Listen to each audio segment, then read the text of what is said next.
জামাতের শিবিরের কারোর সাথে আমার কখনো আন্দোলন সংগ্রাম নিয়ে আলাপ আলোচনা নেই। তাদের পরামর্শ আমি কখনো আমার সাথে সুযোগ হয় নাই কিংবা গ্রহণ করি নাই। ফুটবলের 90 মিনিটের খেলায় হয়তো চান্সে কেউ 5 মিনিটে গোল দিয়ে দিয়েছে, তারা ভেবেছে আমরাই সেরা খেলোয়াড়, কিন্তু তারা খেলোয়াড় নয়। মাননীয় স্পিকার, আজকে জুলাইয়ের কথা বলা হচ্ছে। মুক্তিযুদ্ধের আওয়ামী বয়ানের মতো জুলাইকেও কতিপয় স্বার্থন্বেষী গোষ্ঠী কুক্ষিগত করে ফায়দা নিতে চাচ্ছে। অন্তর্বর্তীকালীন সরকারের সময় নিয়েছে, আমরা তাদেরকে স্মরণ করে দিতে চাই। কোনো কিংস পার্টি গঠনের জন্য এদেশের ছাত্র জনতা রাজপথে নেমে আসে নাই, জীবন দেয় নাই। ফ্যাসিবাদের বিরুদ্ধে দীর্ঘ 1.5 দশকের লড়াই সংগ্রাম, তারই ধারাবাহিকতায় জুলাই তার উৎকৃষ্ট উদাহরণ। আমরা আজকের এই বিরোধী দলের নেতৃবৃন্দ, মাননীয় স্পিকার, আমি শুধু 2-3টি নিউজ লিঙ্ক আমাদের বন্ধুদের উদ্দেশ্যে পড়ে শোনাতে চাই, আমাদের সংসদ সদস্যের উদ্দেশ্যে, যেটা গতকালকে আমাদের একজন মাননীয় সংসদ সদস্য জনাব আন্দালি ব্রাহ্মণ পার্থ তার বক্তব্যে বলেছেন, আমরা যে গত 17 বছর লড়াই সংগ্রাম করেছি, দেশের মানুষের মুক্তির সংগ্রামকে এগিয়ে নিয়েছি, আমরা সেটি জেনজির সাথে, তরুণ প্রজন্মের সাথে কানেক্ট করতে পারছি না, যার ফলে তারা হয়তো সঠিক বিষয়টা জানছে না।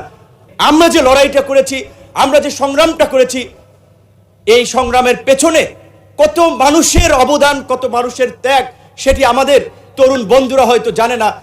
তারা হয়তো মনে করেছে ফুটবলের 90 মিনিটের খেলায় হয়তো চান্সে কেউ 5 মিনিটে গোল দিয়ে দিয়েছে, তারা ভেবেছে আমরাই সেরা খেলোয়াড়, কিন্তু তারা খেলোয়াড় নয়। মাননীয় স্পিকার, এই জুলাইয়ের 12ই জুন 2024 আনুষ্ঠানিকভাবে যুগপৎ আন্দোলনের বৈঠকে বিএনপির গুলশান কার্যালয়ে আজকের বিএনপির মহাসচিব এবং একই সাথে স্থানীয় সরকার মন্ত্রী জনাব মির্জা ফখরুল ইসলাম আলমগীর, অর্থ পরিকল্পনা মন্ত্রী জনাব আমির খসরু মাহমুদ চৌধুরী সহ অন্যান্য আমাদের প্রতিনিধি দলে যারা ছিলেন, তাদের সাথে আলোচনায় বলেছিলাম, এই ছাত্র আন্দোলনের স্ফুলিঙ্গ বারুদের মতো জ্বলে উঠবে, এই ছাত্রদের পাশে থাকতে হবে।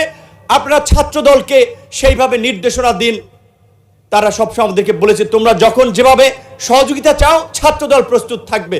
হেফাজতের নেতা থেকে শুরু করে অন্যান্য রাজনৈতিক দলের নেতৃবৃন্দের সাথে যোগাযোগ করেছিলাম, কিন্তু আমি স্পষ্টভাবেই বলবো, আমি জামাত ইসলামের বিগত দিনের কন্ট্রিবিউশনকে অ্যাকনলেজ করি, কিন্তু আমার সাথে আনুষ্ঠানিকভাবে আন্দোলন সংগ্রামের বিষয়ে আমি এই যে ক্রাইসিস মোমেন্টে এত ছাত্র আন্দোলন লিড করেছি, জামাতের শিবিরের কারোর সাথে আমার কখনো আন্দোলন সংগ্রাম নিয়ে আলাপ আলোচনা নেই। তাদের পরামর্শ আমি কখনো আমার সাথে সুযোগ হয় নাই কিংবা গ্রহণ করি নাই। তাদের আন্দোলনকে আমি রেকগনাইজ করি, কিন্তু আমি শুধু এইটুকু বলছি যে আজকে যখন জুলাই নিয়ে কথা হয়, জুলাই নিয়ে বিকৃত তথ্য উপস্থাপন করা হয়, গতকালকে এবং তার আগের দিনও আমাদের একজন সংসদ সদস্য এবং এই সরকারের প্রতিমন্ত্রী জুনায়েদ সাকি বলেছিলেন যে জুলাই সনদে পরিষ্কারভাবে বলা ছিল যে এই বিষয়গুলোতে আমরা একমতে পৌঁছাতে পারছি না, রাজনৈতিক দলসমূহ সেগুলো জনগণের কাছে নিয়ে যাবে, জনগণ যার পক্ষে ম্যান্ডেট দিবে